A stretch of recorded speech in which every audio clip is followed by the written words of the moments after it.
प्रिय दर्शकों, नमस्कार। एक बार फिर से उपस्थित हूँ आप सबके सामने विश्लेषण जन्म कुंडली का इस कार्यक्रम के अंतर्गत।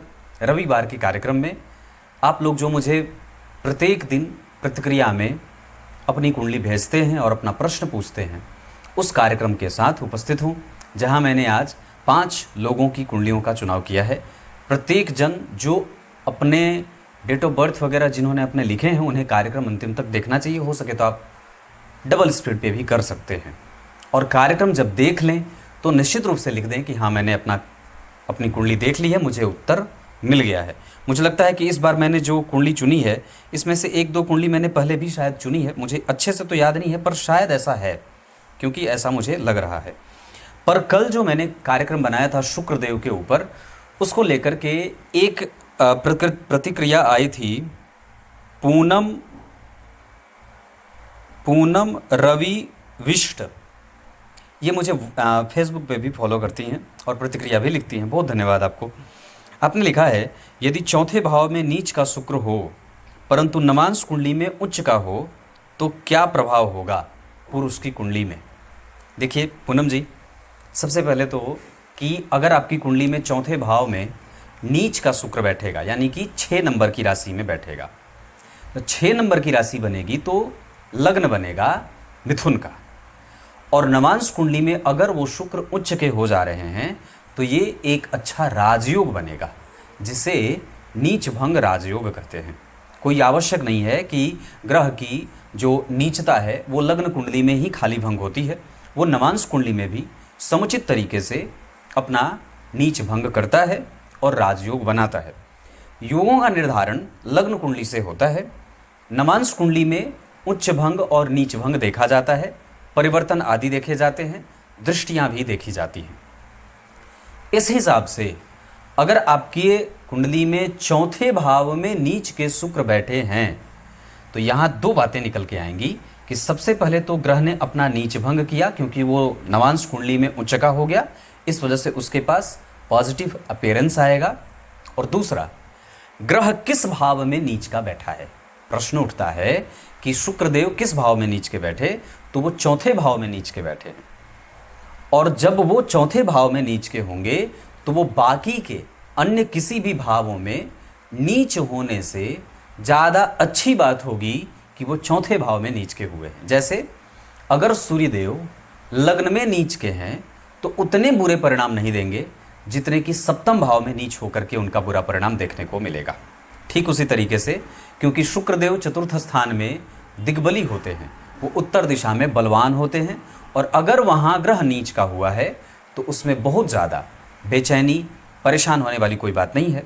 इसका फ़ायदा आपको ये हो जाएगा कि वो ग्रह अपनी दशा काल में भी आपको परिणाम देने वाला बनेगा। आरंभ में उसके छोटे मोटे थोड़े बहुत कमज़ोर परिणाम मिलेंगे, दाम्पत्य को लेकर के, मानसिक शांति को लेकर के, दाम्पत्य में पत्नी के स्वास्थ्य को लेकर के, है ना, पर परिवार में थोड़े से सुखद माहौल को लेकर के।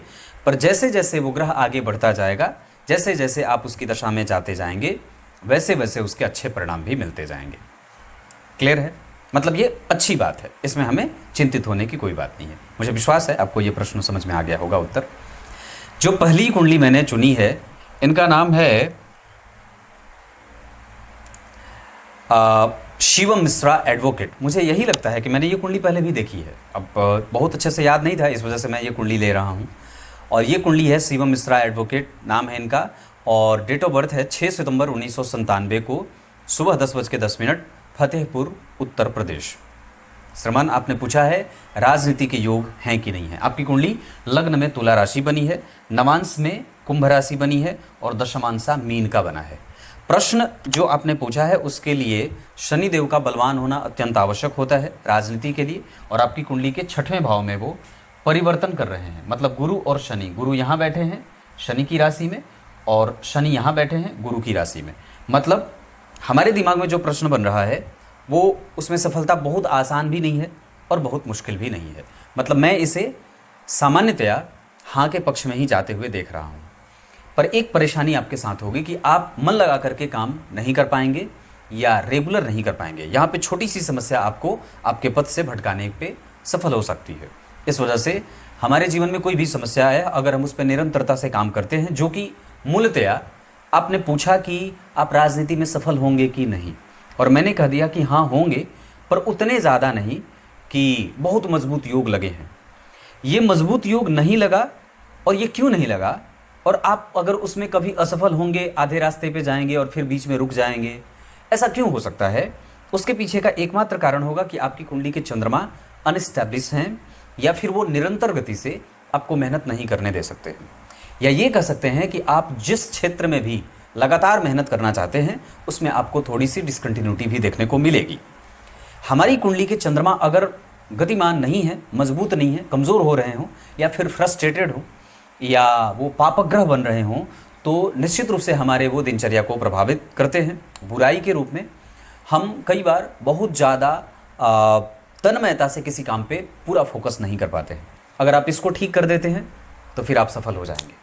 दूसरी बात, लग्न कुंडली से ज़्यादा राजनीति के योग आपके दशमांसा चक्र में बना है, जहां लग्नेश लग्न में, शनि पंचम भाव में, और चंद्रमा और बुध जैसे जो अच्छे ग्रह होते हैं वो दशमांसा कुंडली के भाग्य भाव में बैठे हैं। वहाँ हमें अपने सूर्य को थोड़ा बलवान बनाने की आवश्यकता होगी।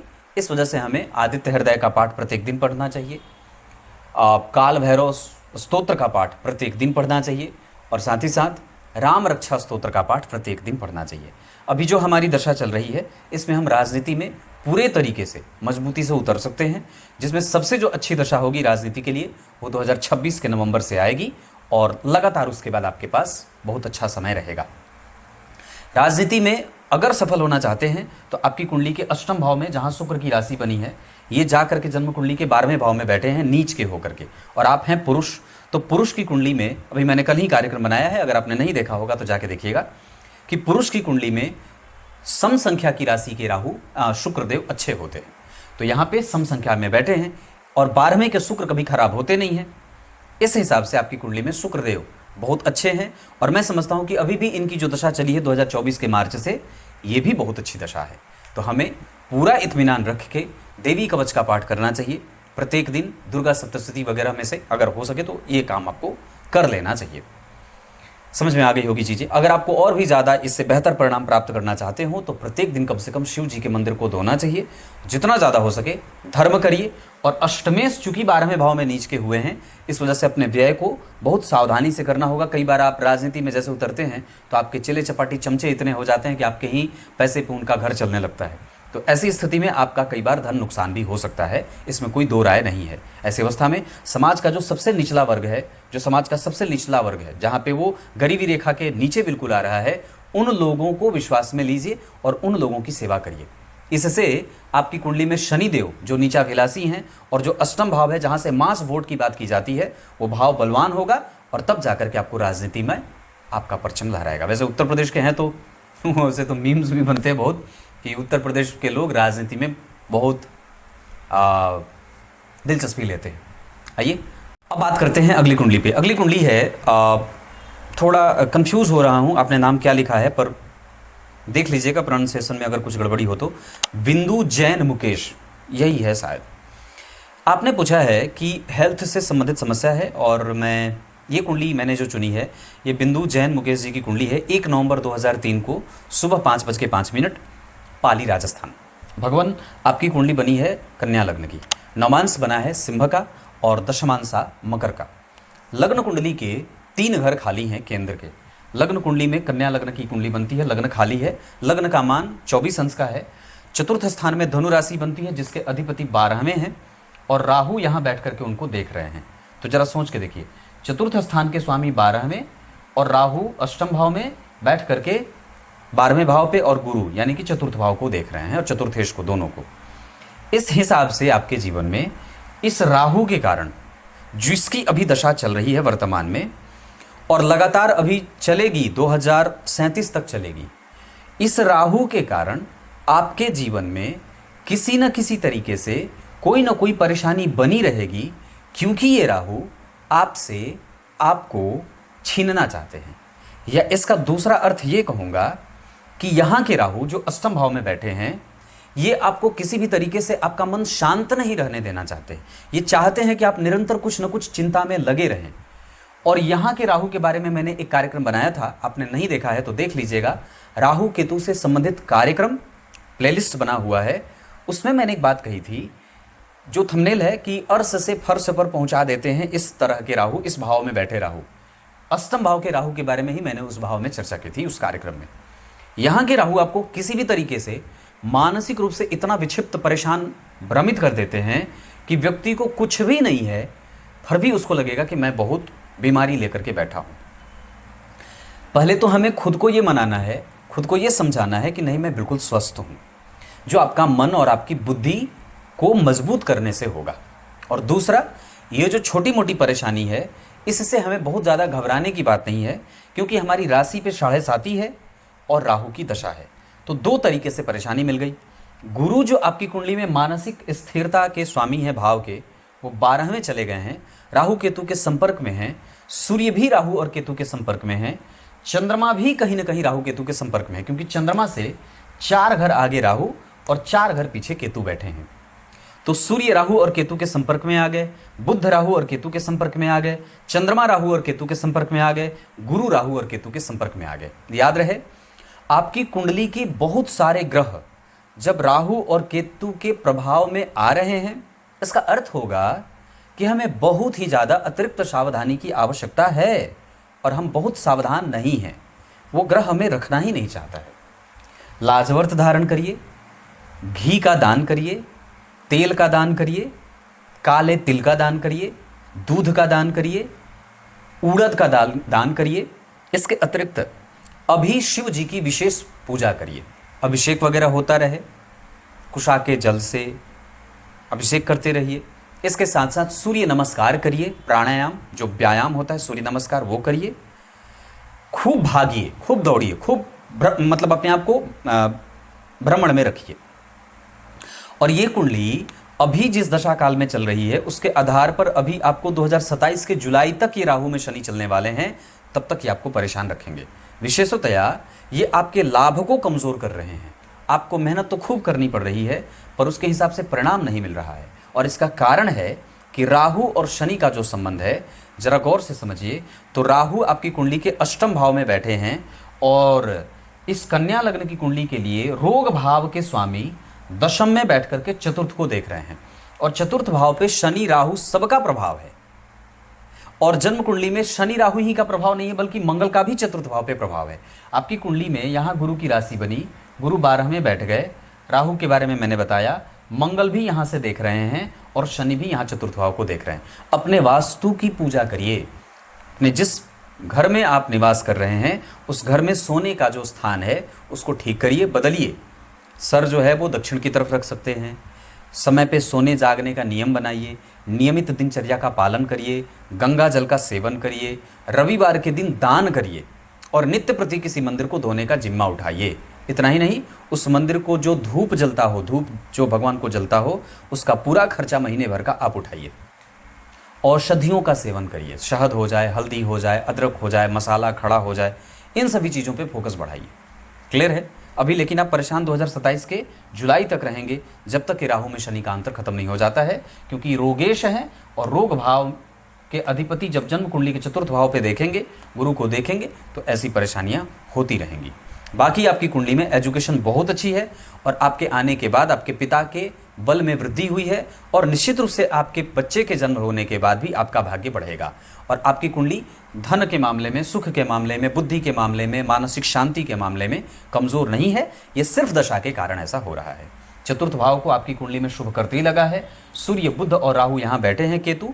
इस वजह से आपका मन बुद्धि थोड़ा बहुत भ्रमित रहता है। वैसे आप हैं बड़े अच्छे, क्योंकि कुंडली अच्छी बनी है। क्लियर है?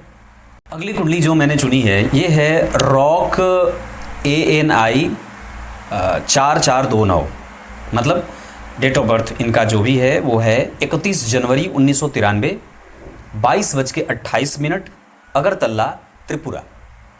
आपने जो आईडी बनाई है वो मुझे समझ में नहीं आता है, कई बार आप लोग नाम तो लिखते नहीं हैं, पर रॉक अनी 4429 4429।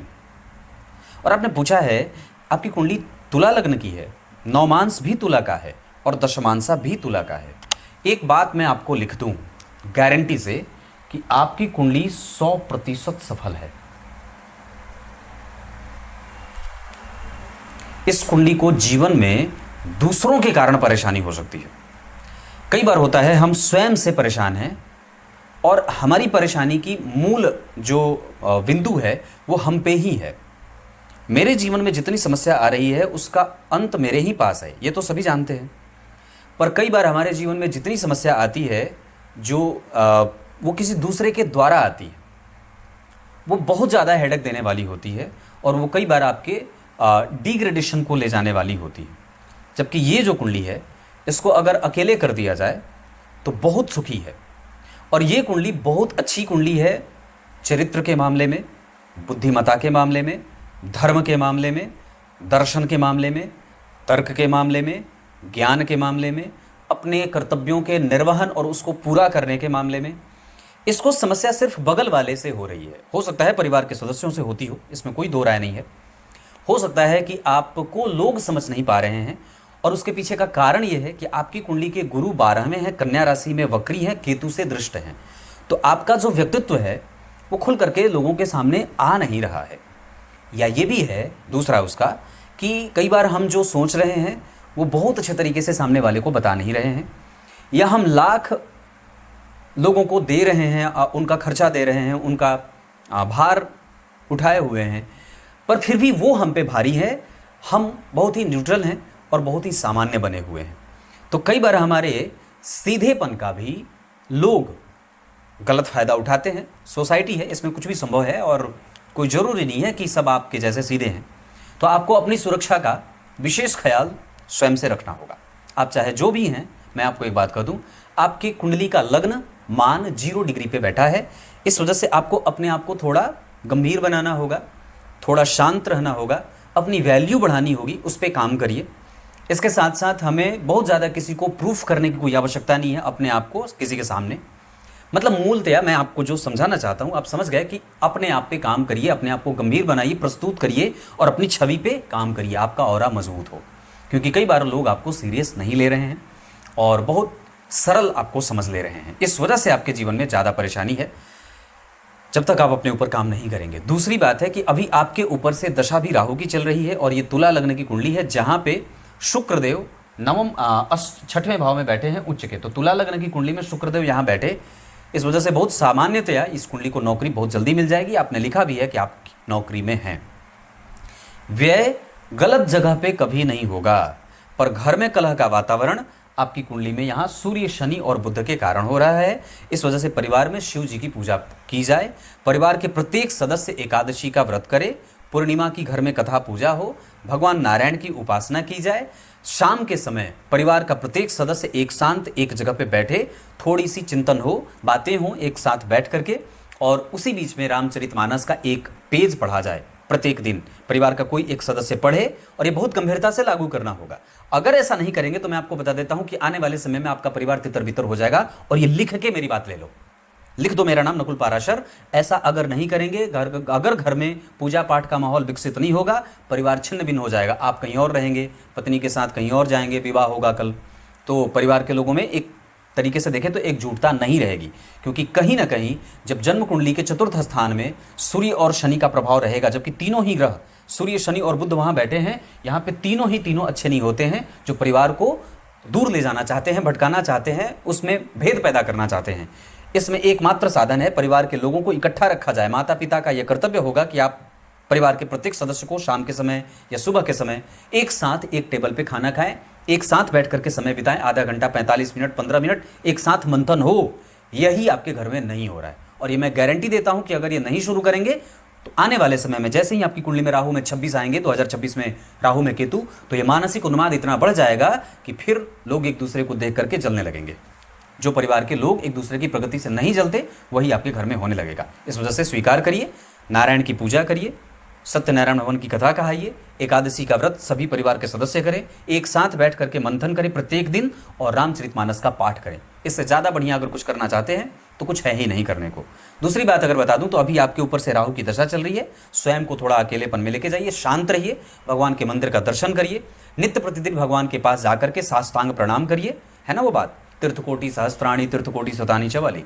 तो मंदिर में जाकर के साष्टांग प्रणाम करिए, लाजवर्त धारण करिए और अगर हो सके तो आप शुक्र का रत्न वो पल भी पहन सकते हैं। वैसे आपकी कुंडली बहुत आगे जाएगी, इसमें कोई संदेह नहीं है। आपकी कुंडली में आने वाले समय में प्रमोशन के योग भी बने हुए हैं, इस वजह से कुंडली आगे बढ़ जाएगी। चिंतित होने की कोई आवश्यकता नहीं है। जो बातें मैंने कही है उसको स्वीकार करिए और पूरे डंके की चोट पे ये मैं बात करता हूँ कि अगर ये नहीं करेंगे तो आने वाला समय बड़ा निकट हो जाएगा, जो कि बड़ा विकट हो जाए। आइए अगली कुंडली जो मैंने चुनी है, बहुत अच्छी कुंडली है, सेजल कनारा। और बहुत अच्छी बात लिखी इन्होंने, लिखा है देवभूमि द्वारिका। वाह, अद्भुत है, बहुत बढ़िया, बहुत अच्छी बात है, मन प्रसन्न कर दिया आपने। देवभूमि द्वारिका कुंडली है, सेजल कनारा, 17 मार्च 2007, 13:40, देवभूमि द्वारिका, गुजरात। भगवान, आपने पूछा है कि ऐसा लगता है जैसे भाग्य साथ नहीं देता। ऐसा बिल्कुल भी नहीं है, आपके पास बहुत अच्छा समय है। अभी 2007 है आपका जन्म समय, तारीख, जन्मदिन, वर्ष है। मैं समझता हूँ कि अभी हमारे पास बहुत समय है और इत्मीनान से जीवन जीना है।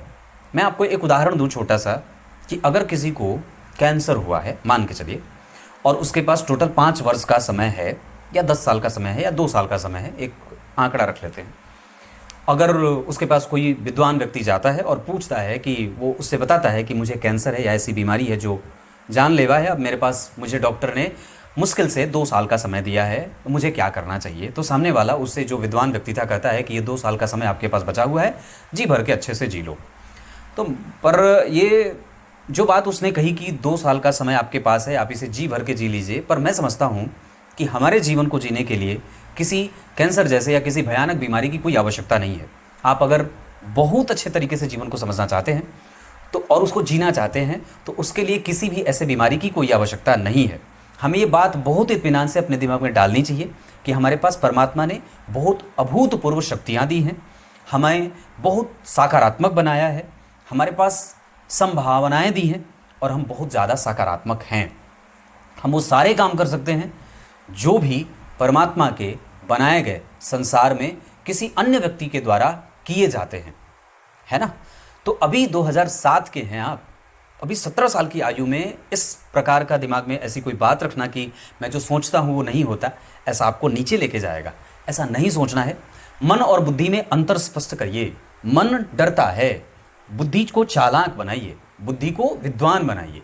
जो बुद्धि विद्वान बनेगी ग्रंथों के अध्ययन से। अपने सिलेबस पे काम करिए, लगातार पढ़िए, एनालिटिकल व्यू रखिए, रिपीटेशन, चीज़ों को रिपीट करिए, बार बार पढ़िए।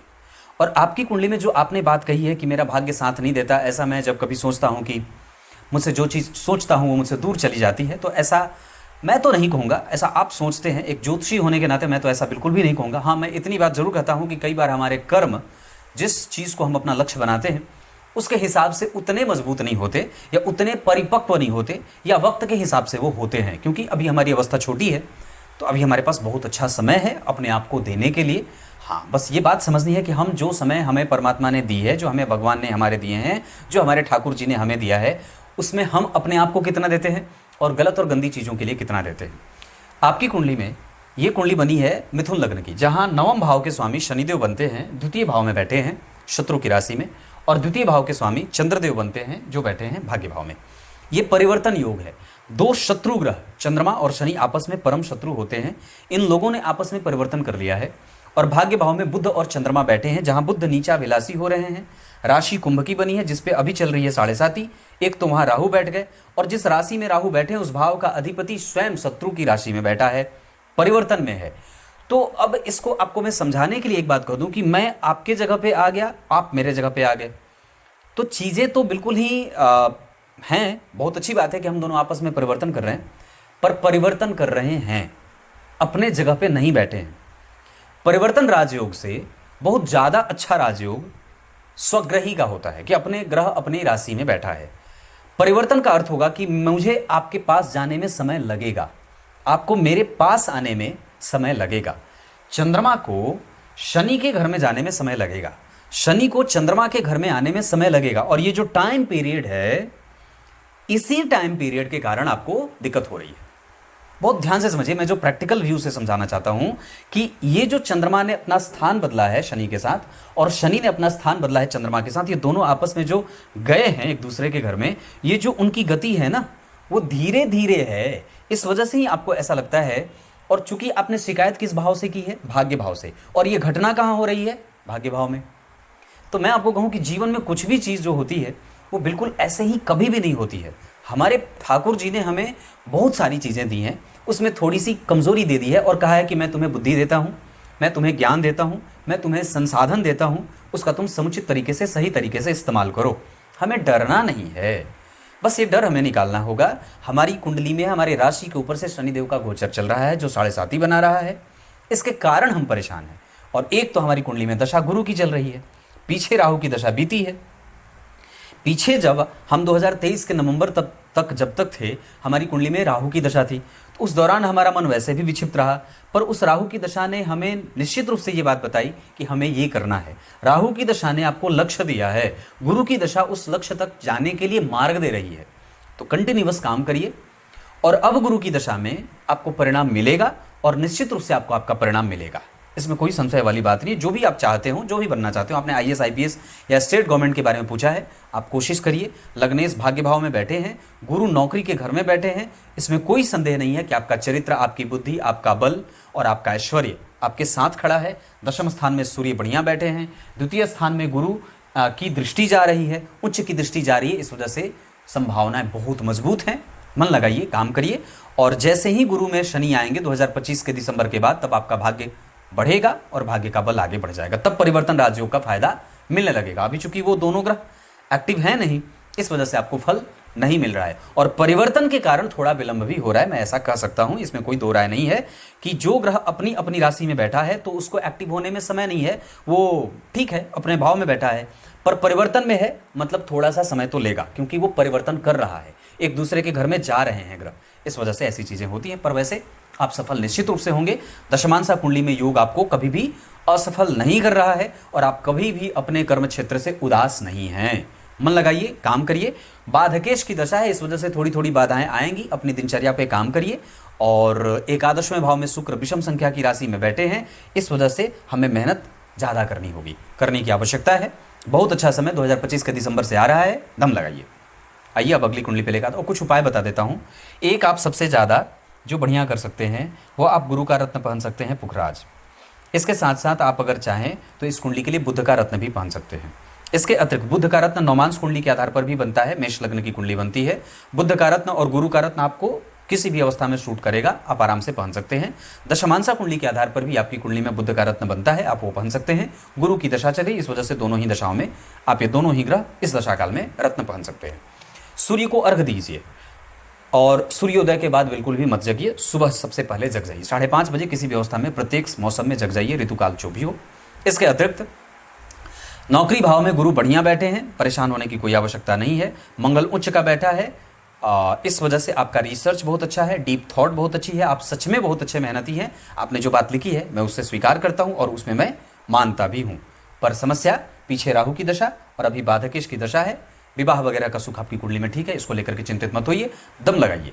और तब तक आपको लगना है 2025 के दिसंबर से लेकर के आपकी कुंडली में आगे 2030 के अक्टूबर तक आपके पास समय होगा। अगर उसके पास भी उम्र आपकी बचेगी तो एक और समय जब आपकी कुंडली में बहुत अच्छा होगा 2031 से 34 तक, वो भी समय आपकी कुंडली का एक बहुत अच्छा टाइम पीरियड रहेगा। आइए अब अगली कुंडली पे लेके आता हूं, जो अंतिम कुंडली है आज के कार्यक्रम की, मौन का विषय, MONKVISHAV। ये आपकी आईडी है, हालांकि आपने नाम अंतिम में लिखा है, नाम जय है। राजस्थान जोधपुर से आपने कुंडली भेजी है। 9/1/1997 18:30 जोधपुर राजस्थान। कर्क लग्न की कुंडली बनती है। सप्तम भाव बहुत अच्छा है पर नीच का है, इस वजह से विवाह तो है, निश्चित रूप से है। अगर विवाह आपने भी शायद पीछे कुंडली दिखाई थी, मैंने जब पहली कुंडली चुनी थी तो आपकी कुंडली थी शायद, पर जो भी है आपकी कुंडली में विवाह थोड़ा देर से होगा। शनि मंगल राहु केतु का संबंध जन्म कुंडली के 9वें भाव से है। त्रिपिंडी श्राद्ध कराइए, पितरों की पूजा करिए। ऋण वगैरह आपकी कुंडली में सूर्य बुध शुक्र के कारण हो रहा है, इस वजह से ऋण ज़्यादा लेने की फिराक में मत रहिए, कोशिश करिए, मेहनत ज़्यादा करनी है। अभी हमारे ऊपर से बहुत कठिन दशा चल रही है, 2026 के मार्च से पहले तक हमें बहुत सावधान रहना है। मैं तो कहता हूँ भार्या त्रिवर्ग करणम शुभशील युक्ता वाली जो बात है कि विवाह बहुत समुचित तरीके से, बहुत कुंडली मिला करके अच्छे तरीके से हो, क्योंकि विवाह का सुख वैसे खराब तो नहीं है, पर हाँ नवांश कुंडली में 9वें भाव में मंगल राहु, नवांश कुंडली में 7वें स्थान में चंद्रमा और नवांश कुंडली के 7वें शनि मंगल राहु केतु, हर जगह आपकी कुंडली में शनि मंगल राहु केतु हैं, इस वजह से थोड़ा सा टफ टाइम बीत रहा है। बजरंगबली की खूब पूजा करिए, महीने के किसी एक मंगलवार को 108 बार हनुमान चालीसा का पाठ निश्चित रूप से करिए, और साथ ही साथ किसी मंदिर के दर्शन का काम आरंभ करिए। आपकी कुंडली में अभी ये दशा परेशान करने वाली है, चतुर्थी का व्रत भी आप आरंभ कर सकते हैं, है ना। ये दोनों काम, तीनों काम करना चाहिए। एक लाजवर्त हो सके तो धारण कर लीजिए, इससे आपको बहुत बल मिलेगा। साथ ही साथ अगर मन करे तो आप पुखराज भी धारण कर सकते हैं। विवाह है पर थोड़ा देर से है, अभी आने वाली दशा आपकी कुंडली में 2026 में विवाह का योग बहुत अच्छा आ जाएगा, चिंतित होने की कोई आवश्यकता विशेष नहीं है। जो जा रहा है उसको जाने दीजिए, उसको रोक आप नहीं सकते हैं। और खास करके ऐसा विवाह जिसमें पहले ही कट्टम कुट लगा हुआ हो तो उसको रोकने का कोई अर्थ नहीं है, उसको स्वीकार कर लीजिए, उनको जाने दीजिए। कुछ इसी तरीके से आज के इस कार्यक्रम का समापन करते हैं, तब तक के लिए इजाजत दीजिए। कल एक बार फिर से उपस्थित होंगे आप सबके सामने, कार्यक्रम प्रत्येक दिन का देखा जाए। तब तक के लिए बहुत बहुत नमस्कार।